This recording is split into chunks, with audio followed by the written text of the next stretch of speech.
Okay, so get this. We're diving into the Machette Warrior.txt for this deep dive. Yeah, you heard that right, .txt. Hmm. It's fiction. And oh boy, where do I even start? Well, the title alone kind of grabs you, doesn't Yeah. it? The Machete Warrior. No way, Machete Warrior doesn't exactly scream subtlety, you know? Yeah. And the story delivers on that promise, believe me. Over the top, darkly funny, the works. But that's what we're here for, right? To figure out what makes this thing tick. Absolutely. And I got to say, from a writer's perspective, this one is fascinating. The style, it's raw, almost like unfiltered. Yeah, kind of like reading someone's, I don't know, diary almost. That's a good way to put it. But yeah, unfiltered is definitely one word for our main man, too, the Machete Warrior himself. Oh, tell me about it. So the story follows this self-proclaimed warrior as he sets out on this quest to kidnap. Wait for it, Ellen DeGeneres. You can't make this stuff up. I mean, out of all the people. Right. Ellen DeGeneres. It's just, Bizarre. yeah, bizarre is a good word for it. It's like you got this brutal character, right?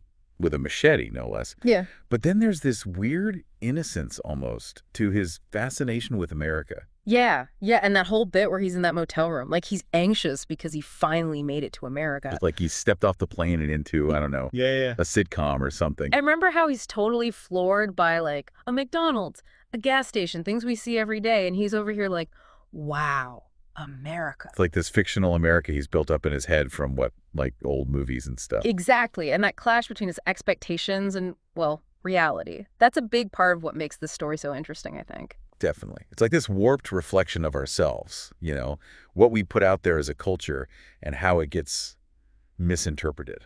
And it's not just America he's got a problem with. I mean, this Machete Warrior, he's a walking contradiction. He's got this lucky backpack, right? Claims it helped him escape justice and all that. Dark past alert. For sure.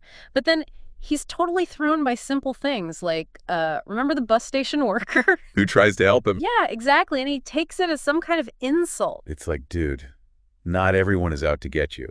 But then again, maybe that's the point the author is trying to make, like about cultural misunderstandings. Or maybe it's just exploring how fear and paranoia can make someone lash out. Yeah, there are definitely some layers there. And it gets even more complicated from here on out, believe me. And, oh man, it gets intense, like really intense. The story does not hold back, especially that whole bathroom incident. You know the one? Yeah, that was rough, even for this story. But there's this weird thing the writer does right after. Like, Machete Warrior goes from that straight to being amazed by trees. The American landscape, right? Yeah, like he's never seen a tree before in his life.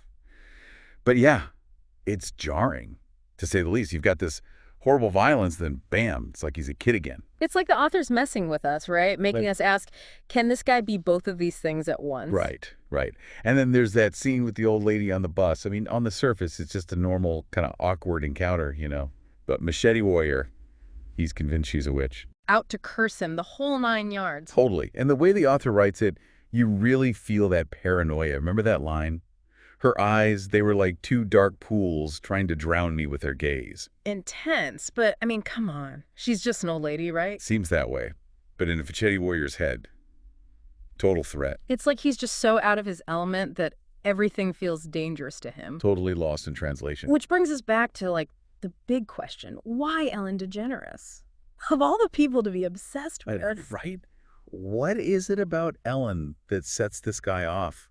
The story never really says, does it? He just keeps saying she's funny, like a clown, but like a good clown, whatever that means. Maybe there's something deeper there, though. Symbolic, maybe. Okay, I'll bite. What do you think she represents? Well, think about it. Ellen. She's like this symbol of America in a way. Successful, cheerful. The be kind lady. Exactly. So maybe, to him, she represents this whole American dream thing, like this idealized version of America he's obsessed with. Or maybe he wants to destroy it, who knows? The story kind of leaves it open-ended. And that's what makes it so interesting, right? It's not giving us easy answers. Makes you think. For sure. It's like the story is forcing us to deal with some messed up stuff. Cultural assumptions, violence, even that line between what's funny and what's just plain tragic.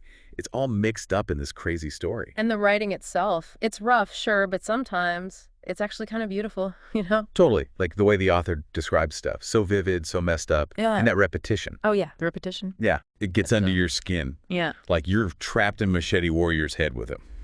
So where does this all leave us? We've got this crazy story, a main character who's, let's face it, kind of a mess. And this whole Ellen DeGeneres kidnapping plot, what's the point? What's the author trying to say? Okay. It's a story that sticks with you, that's for sure. But yeah, like you said, no easy answers here. No, not a one. It's almost like, I don't know, the author took all our anxieties about, the world, about other cultures, Yeah. and just threw them in a blender. With a machete. Right, with a machete. But that's what makes it so interesting, right? It's holding up a mirror, but it's a funhouse mirror. Everything's a little bit distorted. Exactly. And the Machette Warrior, as crazy as it is, it does make you think about some real stuff. Like how much our understanding of the world is shaped by media. Or, what happens when cultures clash. And those moments, like the misunderstandings, they can have real consequences, just like in the story. For sure. And, we've talked about the violence and how messed up that is. But the story doesn't let us forget that Machette Warrior, he's a product of something, too. Yeah, there's that whole backstory, right? The poverty, the lack of information. Makes you wonder how different his life could have been. Totally. And then there's that ending. Man, don't even get me started on that ending. Talk about abrupt. Like, the author just hit the brakes. 1 minute he's there ready to, I don't know, storm Ellen's studio. Armed with a bag of chips and a machete. Right. And then poof, gone. Like he was never there. Vanished into thin air. What do you think it means? Honestly, I have no idea. Is it like a defeat for him? Or is he still out there lurking? Waiting for the right moment to strike. Exactly. It's kind of terrifying, but also kind of brilliant. Leaves you wanting more, in a way. It's like even after you finish the story, it's still messing with your head. And that's the mark of a good story, isn't it? Yeah, I think so. It makes you think, it makes you feel things, even if those things are like, what the heck did I just read? Right. But in a good way. Exactly. Yeah. In a good way. So yeah, if you're ever in the mood for something different, Something that'll make you see the world a little bit differently. then check out the machetewarrior.txt. You might not enjoy it, but you won't forget it, that's for sure.